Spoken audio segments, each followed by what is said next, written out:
सम्राट चौधरी को मुख्यमंत्री बनाने के लिए इसलिए बनवाया है कि भारतीय जनता दल यूनाइटेड ने जो लगातार जो घोटाला करने का काम किया है, उस घोटाला का राज नए मुख्यमंत्री बनने से खुल नहीं जाए, इसलिए अपने चहेते को मुख्यमंत्री बनाने का काम किया है। अगर इनको लगता है कि सम्राट चौधरी पर पहले से कोई आरोप था तो इन्होंने इन वर्षों में चर्चा क्यों नहीं की? शर्म की बात है बिहार के लिए कि एक हिस्ट्री सीटर जो मास मर्डरर है, जिसने 7-7 लोगों का मर्डर किया है, और वो ऐसा नहीं कि आरोपी है, उनको सजा हुई है और फर्जी डॉक्यूमेंट बता के कि वो 15 वर्ष के हैं, जुवेनाइल के नियमों के तहत वो बाहर आए थे। लेकिन इस बार यह हुआ है कि मात्र 3 आदमी ही मुख्यमंत्री के साथ 2 अन्य शपथ ग्रहण में शामिल हुए हैं। तो कुछ न कुछ अंदर ही अंदर चल रहा है, भाजपा के अंदर भी अंदर कुछ चल रहा है और जदयू भाजपा के बीच भी अंदर ही अंदर कुछ न कुछ जरूर है। नमस्कार, आप देख रहे हैं फर्स्ट लुक बिहार और मैं हूं निशा श्री। और जैसा कि आप सब जानते हैं कि बिहार को अपना नया मुख्यमंत्री बन गया है और उसमें भी भाजपा जो लंबे समय से इंतज़ार कर रही थी कि वो अपना कोई मुख्यमंत्री बना सके, तो आखिरकार भाजपा का भी सपना पूरा हुआ। भाजपा के सम्राट चौधरी जो हैं वो मुख्यमंत्री पद की शपथ उन्होंने ले ली है और अब वो बागडोर संभाल चुके हैं बिहार का। लेकिन इसके पीछे भी अभी कुछ बातें जो मीडिया चैनलों में चल रही हैं, अलग अलग मीडिया हाउसेज में चल रही हैं और कई सारे आम लोगों के बीच में भी एक बात चल रही है कि आखिर 3 लोगों की ही शपथ क्यों हुई। पूरा मंत्रिमंडल में क्या सेटअप होने वाला है, क्या कुछ चेंज होने वाला है या सेम मंत्रिमंडल होने, आखिर मंत्रियों की भी शपथ ग्रहण समारोह में क्यों नहीं करवाया गया, और क्या अंदर में एनडीए में भाजपा और जेडीयू के बीच तनातनी चल रही है सम्राट चौधरी के नाम पर। इसी विषय पर आज और भी ज़्यादा विस्तार से बातचीत करने के लिए हमने आज एक डिबेट रखा और डिबेट में हमने मेहमानों को बुलाया है। हमारे साथ हैं हमारे वरिष्ठ पत्रकार रविंद्र कुमार सिंह जी, हमारे साथ हैं वरिष्ठ पत्रकार राम बाबू सुमन जी, कांग्रेस यूथ कांग्रेस के अध्यक्ष हैं हमारे साथ कौशल आनंद जी, और अमिताभ जी हैं भाजपा के वरिष्ठ नेता, और जेडीयू से हैं हमारे रामलला ठाकुर जी। तो सबसे पहले बातचीत शुरू करेंगे हम हमारे वरिष्ठ पत्रकार रविंद्र कुमार सिंह से ही। और चूँकि आप पत्रकार हैं, काफ़ी लंबे समय से आप राजनीति जो है वो कवर कर रहे हैं बिहार की, आपसे जानना चाहेंगे कि सम्राट चौधरी के मुख्यमंत्री बन जाने के बाद भी ये जो तनातनी लग रही है या फिर अभी भी ऐसा लग रहा है कि अंदर खेमे में कुछ बातचीत चल रही है, आपकी इस पर क्या प्रतिक्रिया? जी, निश्चित रूप से बिहार में भाजपा अपनी सरकार बनाने में, अपना मुख्यमंत्री बनाने में तो भाजपा सफल रहा, लेकिन कहीं न कहीं अंदर ही अंदर कुछ है, अंदर ही अंदर कुछ है इस मायने में जो सम्राट चौधरी मुख्यमंत्री तो बन गए, लेकिन उनके साथ जदयू के 2 उप मुख्यमंत्री के रूप में शपथ लिए हैं, मात्र 3 लोग शपथ लिए। ऐसा हमको लगता है कि पहली बार देखने को मिला। मंत्रिमंडल के अन्य सदस्य शपथ ले लेते थे, लेकिन विभागों का बंटवारा ऐसा होता था जो उस दिन नहीं हो तो 1-2 रोज़ के बाद, चाहे 2-4 रोज़ के बाद विभागों का बंटवारा किया जाता था। लेकिन इस बार यह हुआ है कि मात्र 3 आदमी ही मुख्यमंत्री के साथ 2 अन्य शपथ ग्रहण में शामिल हुए हैं। तो कुछ न कुछ अंदर ही अंदर चल रहा है, भाजपा के अंदर भी अंदर कुछ चल रहा है और जदयू भाजपा के बीच भी अंदर ही अंदर कुछ न कुछ जरूर है जो संकेत दे रहा है। निश्चित कह रहे हैं कि नीतीश कुमार की राजनीति अभी भी हावी है, क्या आप भी मानते हैं इस बात? देखिए, जैसे चर्चाओं में, राजनीतिक हलकों में जिस तरह की चर्चा है, उस चर्चा के अनुसार माने तो नीतीश कुमार अड़ गए थे भाजपा में, जो क्या कहते हैं, जब सम्राट ही मुख्यमंत्री होंगे तब हम इस्तीफा देंगे, ये जो बात चर्चा में आ रही है। और इसको इसलिए बल मिलता है चूँकि जो 1 रोज़ पहले बात थी जो सम्राट चौधरी शपथ लेंगे, उसमें प्रधानमंत्री भी आ सकते हैं, गृह मंत्री भी आ सकते हैं, लेकिन कोई नहीं आए। इसका मतलब कहीं न कहीं कुछ है, लेकिन फिर भी भाजपा अपने मुहिम में सफल इसलिए हुआ जो कम से कम मुख्यमंत्री जैसे उनके पार्टी के मुख्यमंत्री बने, सम्राट चौधरी मुख्यमंत्री बन गए हैं। और भाजपा में भी यह चर्चाएं हैं, जोरों पर है, सोशल मीडिया में यह छाया हुआ है कि जो मुख्यमंत्री भाजपा से बने हैं वो दूसरे ग्राउंड के हैं, राजद से जुड़े हुए थे, हम से जुड़े हुए थे, इसके बाद क्या कहते हैं जदयू से जुड़े हुए थे। भाजपा में तो इधर हाल में हुआ है, इसके कारण भाजपा में भी कहीं न कहीं मनमरी है।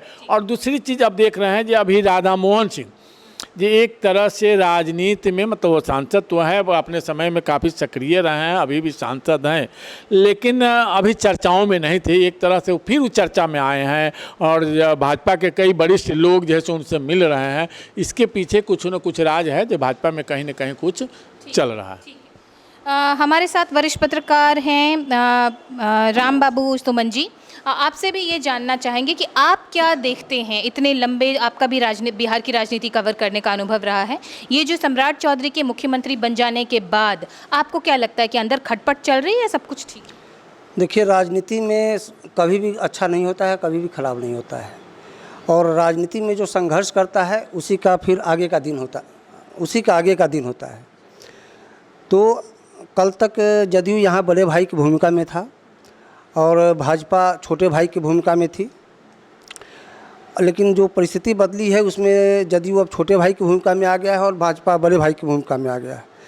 तो फिर जदयू अपने अस्तित्व को बचाने के लिए बड़े भाई की भूमिका में आना चाहेगा, तो इसके लिए तो वह संघर्ष करेगा। वह चाहेगा कि अधिक से अधिक प्रभाव मेरा बढ़े, अधिक से अधिक मंत्रिमंडल में मेरा प्रभाव हो और जनता के बीच एक मैसेज जाए कि जदयू अभी भी जिंदा है, तो उसके लिए वह संघर्ष करेगा और हमको लगता है कि यह आने वाले दिनों में भी दिखता रहेगा। ठीक है। आनंद कौशल जी, कांग्रेस के और आपके जो भी स्टेटमेंट्स होते हैं हमारे चैनल पे खूब वायरल होते हैं, तो बस आपका एक वो वैसा ही स्टेटमेंट चाहिए कि क्या कहेंगे, सम्राट चौधरी जी मुख्यमंत्री बन गए हैं, क्या प्रतिक्रिया है? पहले तो सम्राट कुमार मौर्य और सम्राट चौधरी और राकेश कुमार जी को, तीनों में से जो भी उनका नाम है, उनको बिहार के मुख्यमंत्री पद की शपथ लेने की बहुत बहुत शुभकामनाएं। बिहार के बारे में कहा जाता था कि उड़ती चिड़िया को हल्दी लगाया जाता है, तो हमने भारतीय राजनीति में ये भी देखा है कि कोई सिटिंग सीएम राज्यसभा जाने की अपनी ख्वाहिश बता रहा है। तो ये शर्म की बात है बिहार के लिए कि एक हिस्ट्री सीटर जो मास मर्डरर है, जिसने 7-7 लोगों का मर्डर किया है, और वो ऐसा नहीं कि आरोपी है, उनको सज़ा हुई है और फर्जी डॉक्यूमेंट बता के कि वो 15 वर्ष के है, जुवेनाइल के नियमों के तहत वो बाहर आए थे। और बहुत सारे केस में भी उनका नाम है, जिसका नाम लेना मैं उचित भी नहीं समझता हूँ, चूँकि ये भाजपा के लोगों के लिए खुशी की बात है कि पहली बार उनका सीएम बना है। तो ये चीज़ जो है, अब जो बिहार शिक्षा, स्वास्थ्य, सड़क, बिजली और कई अन्य प्रकार की मतलब परेशानियों से गुजर रहा था, अब क्या ये सम्राट चौधरी जैसे अपराधी के बिहार के सबसे बड़े पद पे बैठ जाने से हमको नहीं लगता है कि इसमें कुछ सुधार होगा। ये और रसातल में जाएगी और भाजपा, अब चूंकि देश में तानाशाही है, ऊपर राजा बैठे हैं, तो राजा ने एक सम्राट भेजा बिहार में कि भैया तुम जाओ, हम यहाँ से चाबुक चलाएंगे और तुम बिहार वैसे ही चलाना। जो यहाँ की उपजाऊ भूमि है, जिसको 20-25 साल में नीतीश कुमार ने 20-21 साल में कबाड़ा बना दिया था, उसको और कबाड़ा बना दो, ताकि किसान मजबूर हो जाए अपनी ज़मीन, यहाँ के जो पूंजीपति लोग हैं बाहर से आएंगे, क्योंकि महाराष्ट्र में भी वही खेल किया था उन्होंने देवेंद्र फडणवीस को बिठा के। तो वही चीज़ ये बिहार में करना चाहते हैं। गुजरात से जो है 2 गुजराती चलाएंगे बिहार को और 2 गुजराती को बिहार सौंपा जाएगा, यही चीज़ है। दूसरा पॉइंट कि क्या बिहारी ये बात को स्वीकार करेंगे कि आप बिहार एक मतलब डेमोक्रेसी के हिसाब से विश्व का पहला गणतंत्र भी रहा है, तो इस बात को स्वीकार करेंगे बिहारी कि भाई गुजरात से बिहार को चलाया जाए, तो जनता क्या सड़कों पे उतरेगी इस चीज़ के लिए। तीसरी बात कि 25 से 30 फिर से नीतीश, इन नारों का क्या हुआ? ठीक है, चलिए इसी पॉइंट पे आगे बढ़ते हैं और भाजपा के वरिष्ठ नेता अमिताभ जी हमारे साथ में हैं। क्या हुआ, नीतीश कुमार के नाम पे ही आपने जो है इस चुनाव में भागीदारी ली थी, लेकिन फिर तख्ता पलटा, राज्यसभा भेज दिया और सम्राट चौधरी मुख्यमंत्री बन गए, लेकिन जो बैकग्राउंड है सम्राट चौधरी का, सवाल तो उठ रहे हैं भाजपा पे। सर्वप्रथम फर्स्ट लुक बिहार के दर्शकों को मेरा नमस्कार। देखिए, सम्राट चौधरी या भाजपा सत्ता में आई है, भाजपा सत्ता में पहले से भी है, हमारे 2 उप मुख्यमंत्री थे। हमारे सम्मानित नेता नीतीश कुमार मुख्यमंत्री रहे, 21 साल में उन्होंने जंगल राज से मुक्ति दिलाई बिहार को। और हमारे जो बगल में बैठे कांग्रेस के जो प्रवक्ता हैं या नेता हैं, इन लोगों ने हमेशा कांग्रेस को ही राजद को ये किया।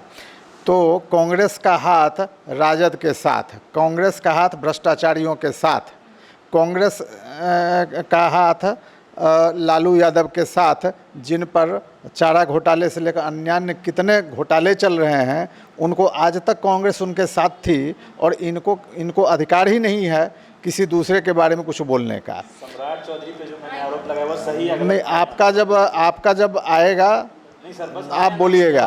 नहीं, आप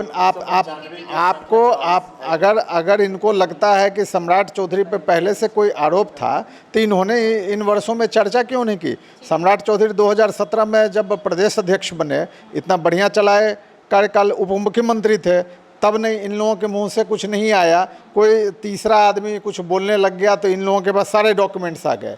ऐसे कोरी कल्पना बकवास का कोई आधार नहीं होता है। अगर ऐसा सच में है तो इन लोगों को उस हिसाब से प्रयास करना चाहिए। चुप क्यों बैठे हैं? चैनलों बोलने से थोड़ी होगा, जाएं कोर्ट में, जाएं कहीं जाएं, अगर ऐसा है कुछ तो। वापस आएंगे प्रतिक्रिया के लिए। रामलला ठाकुर जी, जेडीयू के जो है वरिष्ठ नेता हैं, आपका मन कैसा लग रहा है? लोग कह रहे हैं अभी भी नीतीश कुमार की ही जीत हुई है सम्राट चौधरी को मुख्यमंत्री बनाने में, आप इसको किस नजरिए से? बिल्कुल निश्चित तौर से नीतीश कुमार की ही जीत है। नीतीश कुमार जी के ही विजन से सम्राट चौधरी बने हैं। सम्राट चौधरी नीतीश कुमार जी के गाइडलाइन में ही प्रॉपर चलेंगे, ये बात 100% सही है। इसी में कहीं कोई तरह का अंतु परंतु की बात नहीं है। दूसरी चीज़ है जो हमारे कौशल आनंद जो कांग्रेस के हैं, उन्होंने कहा है कि 21 साल जंगल राज को और जंगल करेंगे। हमको तो लगता है कि कांग्रेस और राजद के वो केमिकल जो रिएक्शन है, यहाँ पर केमिकल बॉन्डिंग हो गया है। और केमिकल बॉन्डिंग में उन्होंने ये आइडेंटिफाई नहीं कर पा रहे हैं, केमिकल बॉन्डिंग में आइडेंटिफाई नहीं कर पा रहे हैं कि बिहार का विकास आज बच्चा तक, बच्चा से लेकर के जो मरने के सज्जा पर है, वो अपने आंतरिक आवाज़ से ये बोलते हैं कि माननीय मुख्यमंत्री नीतीश कुमार जी के राजकाज में इतना चौमुखी विकास बिहार का हुआ।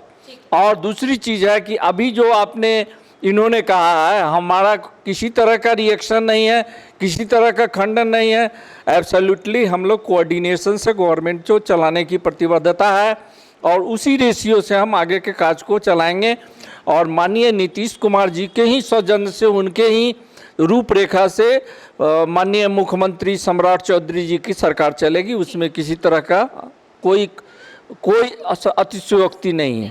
ठीक है, अमरेंद्र यादव जी जुड़ गए हैं हमारे साथ, आरजेडी के नेता हैं ये, और आपसे जानना चाहेंगे कि इसको सम्राट चौधरी के मुख्यमंत्री बनने के बाद तेजस्वी यादव के लिए एक अच्छी अपॉर्चुनिटी मानी जा रही है, आप किस नज़रिए से देखते हैं?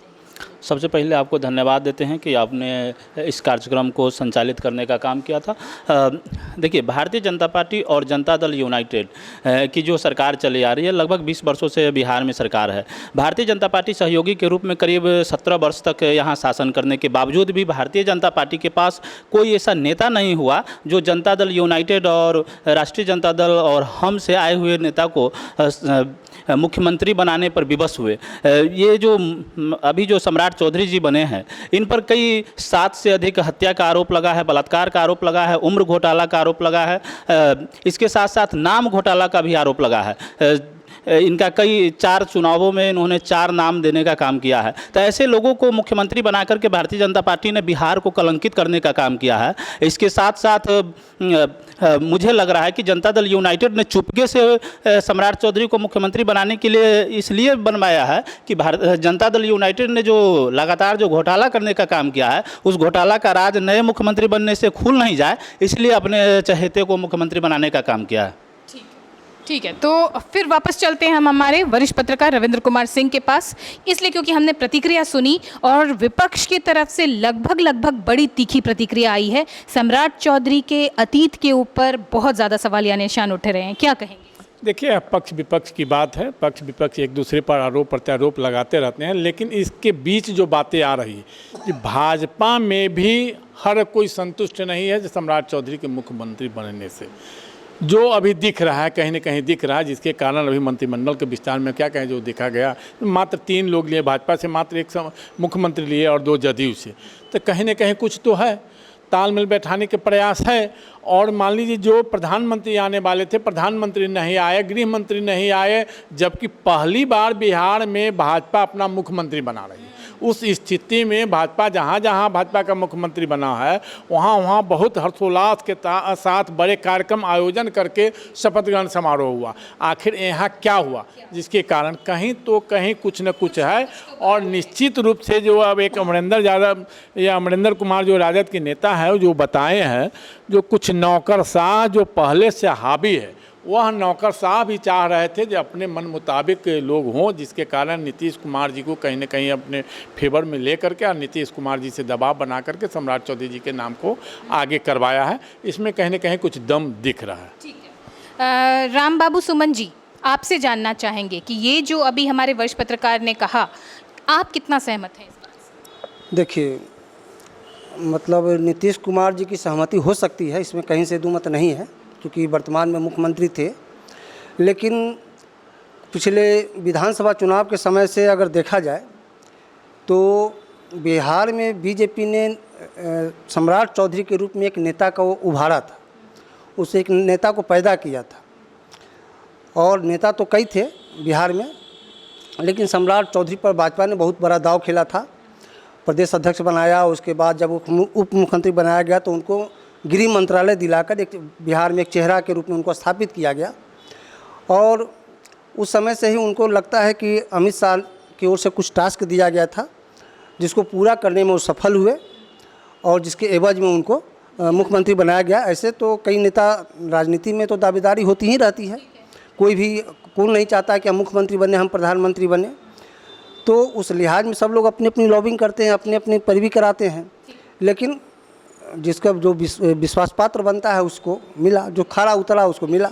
और क्या आपको लगता है कि उन्होंने विश्वास जीता इसीलिए उनको मुख्यमंत्री पद मिला? ठीक है।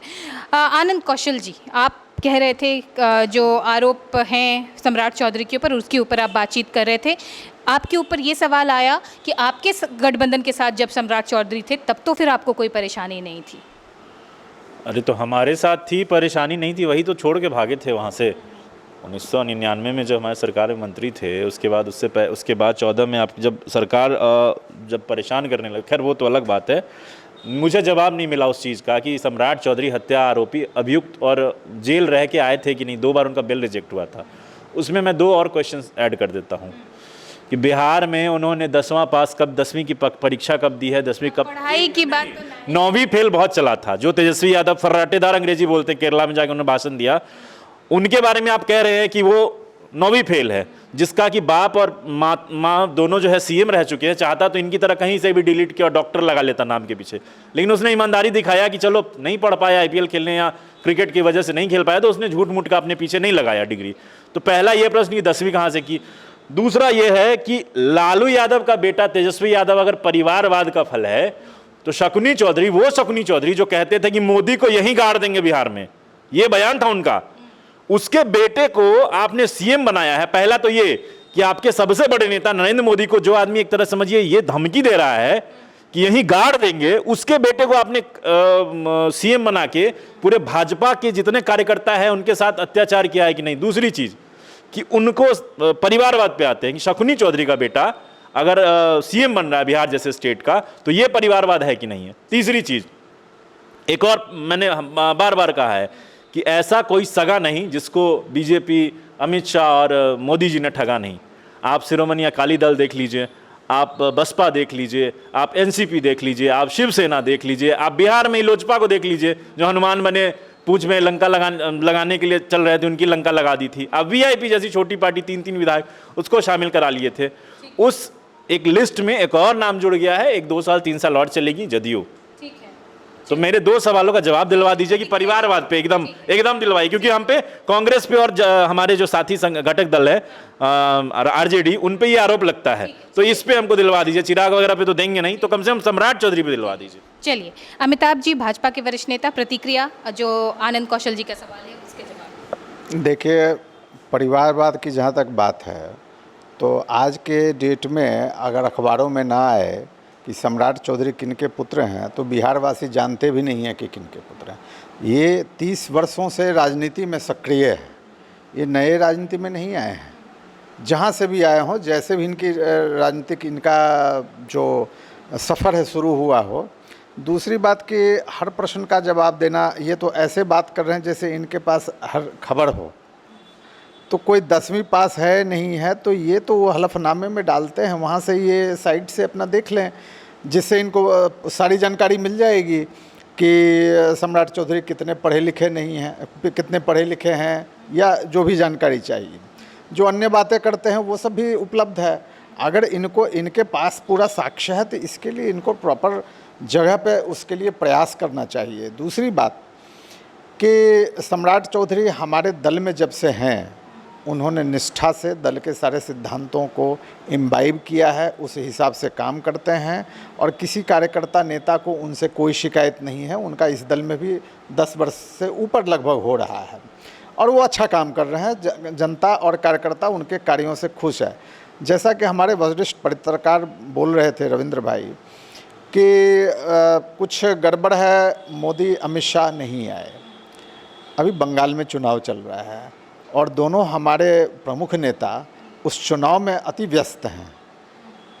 शपथ ग्रहण समारोह में नितिन नवीन जो राष्ट्रीय हमारे अध्यक्ष हैं वो आए, पूर्व राष्ट्रीय अध्यक्ष जेपी नड्डा जी थे, खुद नीतीश कुमार जी थे जो अभी भी हम सब लोगों के सम्मानित नेता हैं, जिनका बिहार और हम जनता पर बहुत कर्ज है। हाँ, नीतीश कुमार ने बिहार को उस जगह से, जब बिहार बिल्कुल पीछे जा रहा था, वहाँ से उठा के यहाँ तक लाया है। अब हम लोगों की जिम्मेदारी है कि उनके नेतृत्व में, प्रधानमंत्री मोदी जी के नेतृत्व में बिहार को आगे ले जाना है। और जो भी अटकलें लगाई जाती हैं कि मंत्रिमंडल 3 ही क्यों रहा, ये सब मीडिया में चलती रहेंगी। मैं आपकी बात नहीं कर रहा हूँ, बट ये बहुत कुछ मीडिया में भी चलते रहता है। टीआरपी के लिए कुछ चाहिए, कुछ मसाला चाहिए, तो आने वाले जो समय है उसमें आप सब लोगों को पता चल जाएगा कि कौन मंत्रिमंडल में रहेंगे, नहीं रहेंगे। चूँकि निजाम जब बदले हैं तो थोड़ा फेरबदल तो होगा ही, यथावत तो रहेगा नहीं। यही बात है। एक मैं जवाब 1 सेकंड का देना चाहता हूँ। हमारे मीडिया सेल के चेयरमैन पवन खेरा ने बाकायदा प्रेस कॉन्फ्रेंस करके गुवाहाटी में बताया था कि हिमंता बिस्वा शर्मा जो कांग्रेस से ही गए हैं, जिस पे कई एक आरोप लगाए थे अमित शाह ने, उनके बीवी की, उनकी पत्नी की 3-3 देशों का पासपोर्ट था। तो इन्होंने क्या किया, असम पुलिस को दिल्ली भेज दिया और भगोड़ा घोषित कर दिया। तो ये सम्राट चौधरी जो खुद हत्या आरोपी रहे हैं और अभियुक्त रहे हैं, उनके खिलाफ हम लोग कोर्ट में जाएंगे तो क्या हम उम्मीद करते हैं। दूसरी चीज़, मैंने अभी हलफनामा उनका खोल दिया है। सर ने कहा था डॉक्टरेट जो डॉक्टर सम्राट चौधरी लिखते हैं वो मानद उपाधि है। ये देखिए, डिलीट मानद है, वो पीएचडी उन्होंने नहीं किया है, ठीक है। और कामराज यूनिवर्सिटी तमिलनाडु से पीएफसी कोर्स किया था, स्कूल सर्टिफिकेट संलग्न नहीं किया है। 10th मैं दिखा दूंगा, मैं आपको भेज दूंगा, आप अपलोड कर दीजिएगा उसमें। वो 10th का उन्होंने डिटेल ही नहीं दिया। वही तो हम पूछ रहे हैं भैया। चलिए, सर्टिफिकेट की बात तो हो गई, ठीक है, ठीक है। पढ़ाई लिखाई की क्या बात है, ये दस्तावेज वाली बात हम आगे देखेंगे। रामलला ठाकुर जी, एक बात आ रही है जो कांग्रेस बार बार आपके लिए कह रही है, आपकी पार्टी के लिए कह रही है कि भाजपा जिसके साथ विलय करती है उसको लील जाती है। जदयू भी कहीं अपना अस्तित्व खतरे में देख रही है? देखिए, जदयू कभी भी अपना अस्तित्व बना करके और हमेशा से बना के चली है, समझे कि नहीं।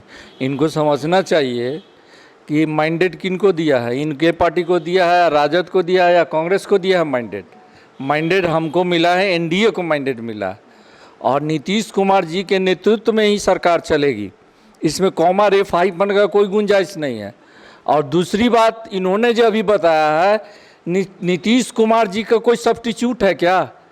इतना extremely bold and brave leader है नीतीश कुमार। उन्हीं के दिशा निर्देश में और उनके ही गाइडलाइन से एनडीए की सरकार चलेगी। इसमें कोई किसी तरह का कॉमा रेफ नहीं है।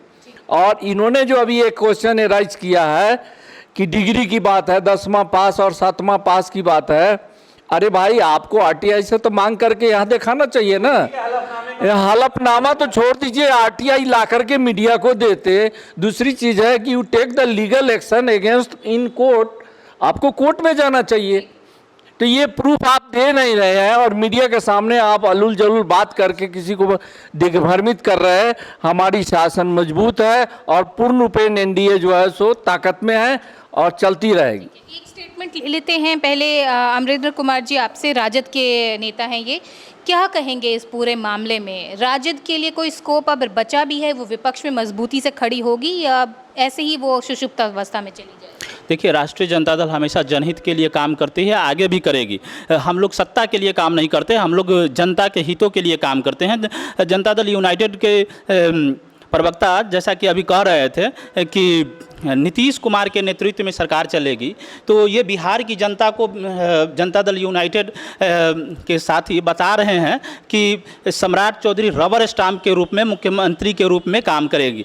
दूसरी तरफ जो 9वीं फेल की बात करते हैं, तेजस्वी प्रसाद यादव जी हमेशा मीडिया साक्षात्कार में या केरला में जाकर के उन्होंने अंग्रेजी में भाषण देने का काम किया। वही दूसरी तरफ सम्राट चौधरी जी एफिडेविट को सही से नहीं बोल पाते हैं। जो गांव घर में जो हाफिडेविट बोला जाता है तो हाफिडेविट की बात करते हैं, यानी वो अपने आसपास में जो मूर्ख लोगों को रखते हैं। दूसरी बात कि एफिडेविट नहीं बोल पाते हैं, वो पेनाल्टी शब्द का प्रयोग नहीं कर पाते हैं, ओथ सही से नहीं ले पाते हैं, ओथ में 3-4 शब्दों को सही सही देख करके नहीं पढ़ पाते हैं। भारतीय जनता पार्टी के प्रवक्ता जैसा कि अमिताभ जी बता रहे थे कि सम्राट चौधरी जी भारतीय जनता ये राष्ट्रीय जनता दल जंगल राज का प्रतीक है। महाशय यही लोग हैं, सम्राट चौधरी जी ही उस समय थे जो गड़बड़ करते थे, तब राष्ट्रीय जनता दल ने उसे भगाने का काम किया, तब जाकर के आप लोग उनको रखने का काम किया। प्रतिक्रिया लेते हैं और जल्दी जल्दी एक मिनट में कंक्लूड करेंगे। एक बार रामलला ठाकुर, इन्होंने एक गलत शब्द का मैं इनका खंडन करता हूं कि रबर स्टाम्प। हमारे माननीय मुख्यमंत्री ये हमारे नीतीश कुमार जी के द्वारा माननीय आज के डेट में जो हमारी एनडीए सरकार है उसमें सम्राट चौधरी जी को मुख्यमंत्री बनाया गया है। और मेरा ये कहना था कि हमारा एनडीए जो है एनडीए कोऑर्डिनेशन के साथ चल रहा है। को हमारे जो पूर्व माननीय मुख्यमंत्री थे उनके दिशा निर्देश, उनके गाइडलाइन का सहारा लेकर सरकार समझ के कंक्लूडिंग स्टेटमेंट के लिए अमिताभ जी। देखिए, मैं ये पवन खेरा जी की बात की है। पवन खेरा जी एक फर्जी दस्तावेज कहीं से ले आए, जब उसका उद्भेदन करके उन पर एफआईआर किया गया तो पूरे हिंदुस्तान में भागे भागे फिर रहे थे। जब इतने ही सही थे तो फिर डर क्यों रहे हैं, क्यों भागे भागे फिर रहे हैं। दूसरा कि ये शिक्षा दीक्षा की बात करते हैं, सिर्फ 9वीं फेल या 7वीं फेल की बात ये कर रहे हैं। और खुद राबड़ी जैसे तीसरी पास महिला को भी इन लोगों ने के समर्थन से मुख्यमंत्री बनी रही और बिहार का बंटाधार होता रहा। जैसे कि आरजेडी के बता रहे थे कि सम्राट चौधरी को भगाया गया। आरजेडी से जो भी विकासवादी लोग थे वो सभी आरजेडी को प्रणाम करके वहाँ से निकल गए, जिसमें कि नीतीश कुमार तो बहुत पहले समता पार्टी बना के शकुनी चौधरी और बहुत अन्य नेता थे जो राजद को प्रणाम करके निकल गए। बस एक कंक्लूडिंग स्टेटमेंट, चूंकि हमने भाजपा से लिया है, कांग्रेस से लेंगे। और मोदी जी कह रहे थे कि कांग्रेस मुक्त भारत करेंगे, वो कांग्रेस युक्त भाजपा हो गई, विपक्ष युक्त भाजपा हो गई। चाहे आप हिमंता बिश्वा शर्मा हो, चाहे आप ये है। और दूसरा, सम्राट चौधरी जी का हाफिडेविट दिखा देते हैं आपको, 1 मिनट सर जूम कीजिएगा। ये देखिए, इनका मैं आपको ये भेज दूंगा एजुकेशनल डिटेल्स में। कैटेगरी में doctorate, doctor of lit honorary PFC Kamaraj university, ठीक है, ये दिया है। इसके अलावा 10वीं 12वीं का कोई जिक्र नहीं किया है। बाकी सारी चीज़ें एसेट्स है, सारी चीज़ें हैं। तो हाफिडेविट जो है, सो कॉल्ड एफिडेविट, वो आपको मैंने दिखा दिया सम्राट चौधरी। ठीक है, तो ये तमाम चर्चाएं जो सुनी हैं ये अंतहीन होंगी। शिक्षा 9वीं पास, 7वीं फेल या फिर इंजीनियर, डॉक्टरेट, इसकी अनंत डिस्कशन होगी, इसलिए अभी हम इस चर्चा को ज़्यादा नहीं बढ़ा रहे। फिलहाल जो इस पूरे बातचीत से एक बात निकल के आई है कि सब कुछ क्लीन एंड स्मूथ तो नहीं है, कहीं ना कहीं अनबन की जो है वो खटपट दिखाई दे रही है। बिहार की राजनीति में सम्राट चौधरी का मुख्यमंत्री बनना किसकी तरफ इशारा कर रहा है और ये आगे क्या परिणाम लेकर आएगा, इसके लिए एटलीस्ट हम सम्राट चौधरी को 1 साल का समय तो दे ही सकते हैं। फिलहाल आपकी इस पे क्या राय है हमें कमेंट बॉक्स में ज़रूर लिख के बताइएगा, और फेसबुक के साथ साथ हमारे यूट्यूब चैनल को भी लाइक और सब्सक्राइब ज़रूर कीजिएगा। फिलहाल के लिए हमारे मेहमानों को हम देते हैं बहुत बहुत धन्यवाद कि उन्होंने अपने अपने वक्तव्य को जो है वो हमारे सामने रखा, और इसी के साथ हम इस चर्चा को यहीं देते हैं विराम। आप बने रहिएगा हमारे साथ, आप देख रहे थे फर्स्ट लुक बिहार। धन्यवाद।